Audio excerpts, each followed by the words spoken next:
আসসালামু আলাইকুম ফ্রেন্ডস। আজকে আমি একটা নতুন প্রজেক্ট হাতে নিলাম।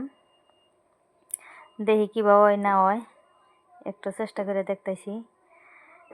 আমি এইভাবে কেক বানানোর জন্য যা যা ইনগ্রেডিয়েন্টস লাগে সব কিছুই কিনছি, সব কিছুই আমি ঠিকভাবেই দিলাম।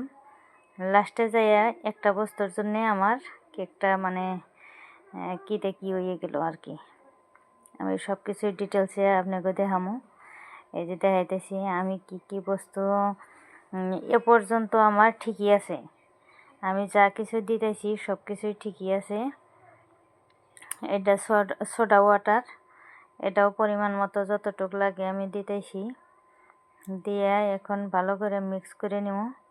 আমার আসলেতে হ্যান্ড ব্লেন্ডার যেটা, ওটা আমি অর্ডার করছি অনলাইনে, আইসা পাই নাই, যার জন্যে একটু প্রবলেম হইতেছে। আসে নাই তাতে কি হয়েছে, আমার কিন্তু কেক বানানোর জন্য মানে হাত পা মানে স্থির থাকতেছে না। আমার খালি বানাবার ইচ্ছা করতেছে, যেহেতু আমি শিখছি। শিকার পরে কিন্তু বয়ে থাকাটা ভালো লাগে না। এটা কিন্তু চকলেট কেক বানাইতেছি। চকলেট কেকের মধ্যে এইরকম চকলেট মেল্ট করে দেওয়া লাগে। আমি গরম পানির মধ্যে নিয়ে একটু হালকা গরম পানির মধ্যে দিয়ে সুন্দর করে ধরে রাখার পরেই গলে গেল, দিয়ে আমি মিক্স করে এখন একটা মোল্ড নিলাম, একটু তেল দিয়ে ব্রাশ করে দিয়ে দিলাম, একটা কাগজের টুকরাও দিয়ে দিলাম। দিয়ে দেওয়ার পরে সুন্দর করে ব্রাশ করে দিয়ে দিলাম। দিয়ে আমি সুন্দর করে এটা দিয়ে দিলাম মোল্ডের ভিতরে ঢাইলে বেক করবার নিগে এখন দিয়ে দেবো আমি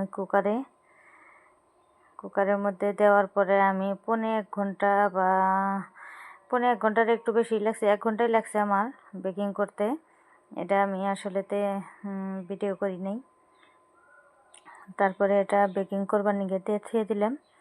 তারপরে আমি আইলাম এই ক্রিমটা, হুইপ ক্রিম। আসলেতে এই ক্রিমটা ঠিক করার জন্যে বিটার মেশিনটা লাগবই, ব্লেন্ডারটা লাগবই। আমি তাও মাতবরি করে মানে মিক্সার গ্রাইন্ডারের মধ্যে ডাইলা দিতেছি, দেখি মানে এক্সপেরিমেন্ট করে দেখি কি হয়। ফার্স্টে দেখা গেল যে ওই ছিল, কিন্তু তারপরে আবারও নরম হয়ে গেল গা।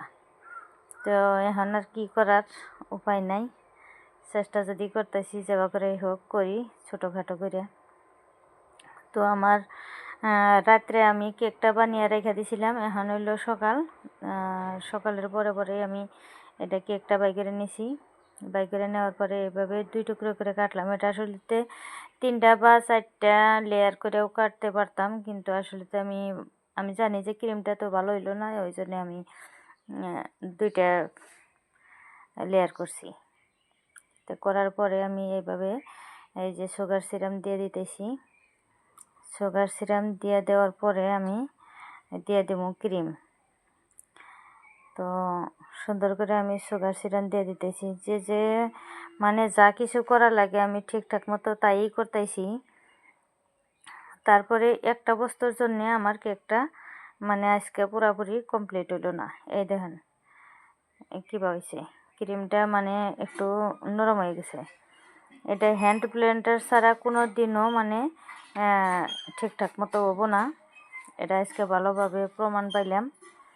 তো যাই হোক, এটা তো খাওয়ার বস্তু, তো টাইট হলেও খাওয়া যাবে, ঢিলা থাকলেও খাওয়া যায়, অসুবিধা নাই। এই যে এইভাবে দিয়ে দিলাম। দিয়ে দেওয়ার পরে এটার উপরে আমি আর একটা লেয়ার দিয়ে দেবো। লেয়ার দিয়ে দেওয়ার পরে কাইটা কুইটা মা বেটার আর কি খাই তুমি আর কি করা যাবো। আজকের মতো এই পর্যন্তই এক্সপেরিমেন্ট থাকুক। তার পরবর্তী স্টেপে আমার হ্যান্ড ব্লেন্ডার আসার পরেই আমি ভালো করে কেক বানাইয়া আপনাদের সাথে শেয়ার করবো। দেখবেন কীভাবে হয়, আপনারাও টুকিটাকি আর কি আমার মতো এক্সপেরিমেন্ট করে দেখবেন। দেখে আসলে তো ভালোই লাগছে। আমার কেকটা খুবই সুন্দর হয়েছে, কিন্তু আসলে ক্রিমের জন্য এরকম হইলো।